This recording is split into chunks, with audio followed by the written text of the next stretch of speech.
Audio Jungle.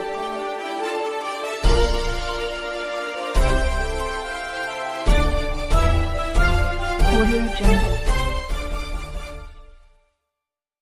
दवाखान्यात परिचारिका म्हणजे सिस्टर लोकांना उपासनाला 5-6 दिवस बसलेले आहे. त्यावर आपली काय प्रक्रिया आहे? संपूर्ण महाराष्ट्रामध्ये परिचारिका संघटना यांचं आंदोलन चालू आहे. सामान्य रुग्णालय उदगीर हे 200 बेड असलेलं मोठं रुग्णालय आहे. या ठिकाणी 50 परिचारिका कार्यरत आहेत. रोज 1000पेक्षा जास्त रुग्ण या ठिकाणी उपचार घेण्यासाठी येतात. 15 ते 20 बाळंतपणे या ठिकाणी होतात. त्यामुळे संस्था मोठी आहे, रुग्णांचा वाढता ओघ.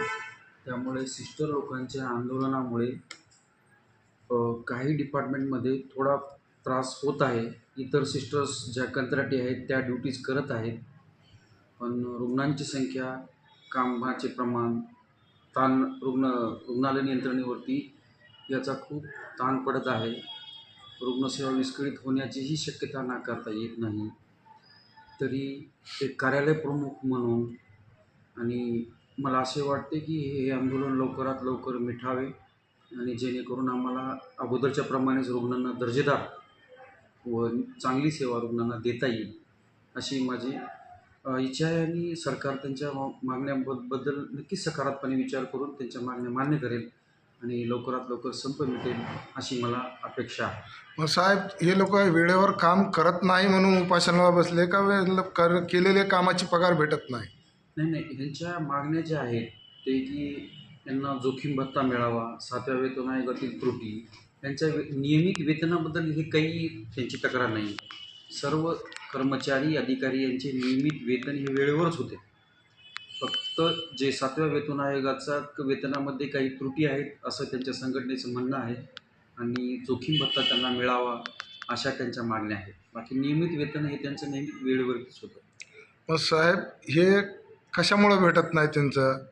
मग इथून का शिफारस जात नाही का आपल्या कार्यालयातून? नाही, हे यांचे जे वेतनाचे जे स्ट्रक्चर असतं ते स्थानिक लेवलवरती डिझाईन केलेलं नसतं. त्या राज्य स्तरावरती विविध समित्या असतात ज्याच्यामध्ये अधिपरिचारिका असतील, डॉक्टर्स असतील, त्यांचे वेतन संरचना हे निश्चित केले जातात. हे विषय हे स्थानिक नसतात, राज्यव्यापी देशव्यापी विषय असतात आणि शासनाच्या निदर्शनास आल्यावर ह्या गोष्टी क्लिअर होऊन शासन पण त्या गोष्टी मान्य करेल अशी मला अपेक्षा वाटते. पण यापूर्वी 2दा असेच बसले होते. त्यांना खोटे आश्वासन दिल्यामुळे त्यांचा किंवा काय झालं ते माहीत नाही, त्यामुळे पुन्हा बसलेले आहे. ह्या काळात अधीक्षक म्हणून आत्ता चाललेलं आहे. याच्या अगोदर सिस्टरनी कधी आंदोलन केलं, कशासाठी आंदोलन केलं, त्यांना कोणी आश्वासन दिलं, वैद्यकीय अधीक्षक स्तरावरचा तर हा विषयच नाही, याबाबतीत मला काही कल्पना नाही. पण ह्या काळात आपले स्टाफ कमी असल्यामुळे येणाऱ्या पेशंटला ते कुणाला काही झालं तर विचित्र घटना घडली, मग याला जबाबदार कोण राहणार? सध्या आपल्याकडे 15 कंत्राटी स्टाफ आहेत.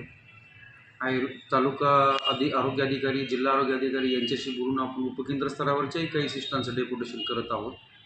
त्याच्यामुळे सद्यस्थिती तरी काही अडचण नाही आहे.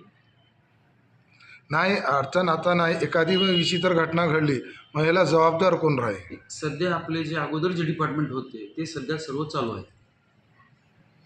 मग आपल्या स्तरावर आपण काय कारवाई केली?